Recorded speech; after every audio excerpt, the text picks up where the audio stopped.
Time for an update on the threat for severe weather across parts of Alabama. And I say parts of Alabama. I think most of North Alabama may actually escape this Sunday. But as we get into Monday, that more unstable air is going to kind of rotate around an area of low pressure. So we're going to have to watch out Monday morning for some strong thunderstorms, at least to start the day. But these complexes of storms, they're going to be close by, so just stay weather alert as we go through the weekend, especially Sunday. That's what we've got the developing 48 first alert out for. I don't think we're going to go full-blown first alert weather day, but notice the instability here. As we get Sunday night, it starts to increase across the area, but most of the day Sunday, we should be okay. Here's what we're tracking. A complex of storms, there's actually going to be two of them. The first one Sunday morning will likely miss us just off to the south and west, pretty much right down the middle of this area I've got in red. And then the afternoon system, the atmosphere will recharge. We're going to go through the data here in just a second. The afternoon system may actually start to form south of Oxford and then track southeast from there. So both of those complexes will likely be somewhere in this area in red. One thing about it is we could see an outflow boundary from these showers and storms kind of move out this way. This rain-cooled air, that will likely lead to some scattered showers and thunderstorms, but I don't think it'll lead to widespread severe weather. But again, we'll keep you up to date throughout the weekend. Jeff and Chelsea will be in. Here's the thunderstorm fuel. Now notice there's a very distinct line here. Again, if you haven't seen this before, the reason it's so high, these numbers are joules per kilogram.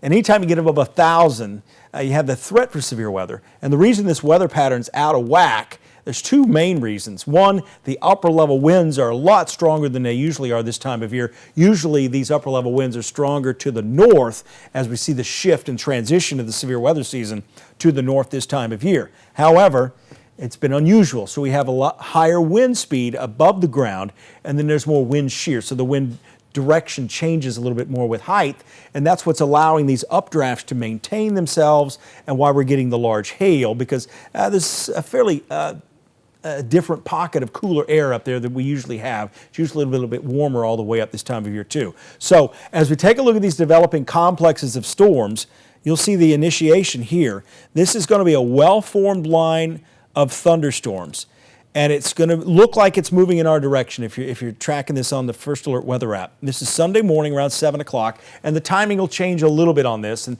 we really don't know exactly the timing until it starts to form. Basically, you get a cluster of thunderstorms, and then eventually they evolve into one line, and they follow the path of least resistance, and they're going to go right into the instability axis here, we'll call that, and that's going to be that 2,700 joules per kilogram, which is what we're talking about when we measure CAPE. So that's going to stay just off to our southwest. And notice the lack of instability here over much of North Alabama, zero CAPE. That's unusual for this time of year. As we go through the late morning and early afternoon, that initial wave of thunderstorms is going to continue. Look at Jackson, Mississippi, 4,600 joules per kilogram. Just nasty, muggy air across Louisiana and Mississippi. They've got heat advisories out there too, and it's nasty down there, just weather-wise, temperature-wise. So this complex of storms approaches Tuscaloosa, Meridian, and it's possible at this time this entire line will have a history of damaging winds with it, trees down, power outages, things like that. That's what these complexes of storms do. There's no surprise there at all. The only real surprise is that we're seeing this far south this time of year. So that's 11:30 in the morning. About that time, there's going to be a gust of wind coming out from this complex of storms, and this outflow boundary may trigger briefly a few showers and thunderstorms, but the fact, kind of like Friday evening when that boundary was right there and the storms tried to move in, they just didn't have enough energy. They didn't have enough instability. So you cross that instability line. You're also crossing the line where you have the higher winds because more of those winds are out of the northwest. So as we go into the rest of the day Sunday, again, Father's Day, that complex of storms dives to the south. If you're down along the Gulf Coast, it could be problematic down there. So let's take a look. That whole line is going to move towards Mobile, south of Montgomery, and then continue on there. Around here, isolated showers and storms. Notice the instability is still not bad at all. So that even means the conditions out there shouldn't be too bad. It's going to be a hot weekend. Highs in the low 90s, heat index around 95, not terrible, but definitely want to drink some water. And as we continue on with the storms here, this is 5 o'clock in the evening Sunday. This boundary instability axis has not shifted east, so therefore we're probably in the clear as far as the imminent threat of severe weather would go. But notice this next area, it's starting to form here. We get this cluster of thunderstorms near Yazoo City, down here towards Starkville, and moving towards Meridianville. It's feeding into this high instability axis. I'm going to dash that line there. That's where the air is the most ripe for severe thunderstorms. So as we continue on, that's going to dive southeast. Notice how this becomes a well-defined line here from Tuscaloosa, south of Meridian, down to Jackson. So there will likely be some potential for widespread damaging winds with that, large hail, a lot of lightning, and very heavy rain. And we could see this boundary kind of lift north a bit. Notice the instability starts to build here around 7, 8 o'clock in the evening, so you'll notice it getting muggier. And the other thing that's going on, there's an area of low pressure. I'll draw it in blue. Usually you draw that in red, by the way. But that's going to start drawing some of this instability back in play here.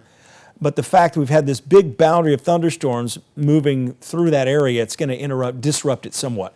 But I think this is going to kind of set us up for some stronger storms, potentially overnight Sunday into Monday. So could have some noisy storms overnight. Just to briefly take a look down here. Yeah, so rough weather down here in Mobile. If you're headed down to the Gulf Coast, this will be Sunday night. A big round of strong to severe thunderstorms moving through there. And again, just miserably hot down there in much of Louisiana. So as we continue that on, notice the thunderstorms here early Monday morning. This is 2 o'clock in the morning. We're going to see a round of these thunderstorms, very heavy rain, probably a lot of lightning given the fact there's so much instability out there. And sneak peek down along the Gulf Coast. This line of severe weather will be rushing towards Panama City, those areas, very early Monday morning as well. And then off to the north near Nashville, some scattered showers and storms. But as we continue on into Monday morning, we start to see the better chance for showers and storms late morning, probably east of I-65. Again, I don't think they're going to be all that severe, but they could be on the strong side. So let's take another perspective of this, kind of take away the cape so we can just focus on that advancing line of storms, kind of rewind and reset here. This is going back to Sunday morning.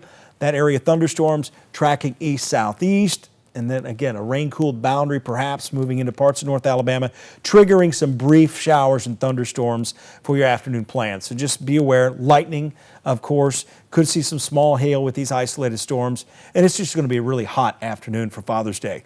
As we get on into Sunday evening, late afternoon, we'll call it 5 o'clock, a few isolated storms of DeKalb County over here towards Guntersville Lake, but then that secondary cluster of thunderstorms firing up, moving towards Tuscaloosa. We're likely going to see severe thunderstorm watch in the same areas that have had severe thunderstorm watches earlier in the week.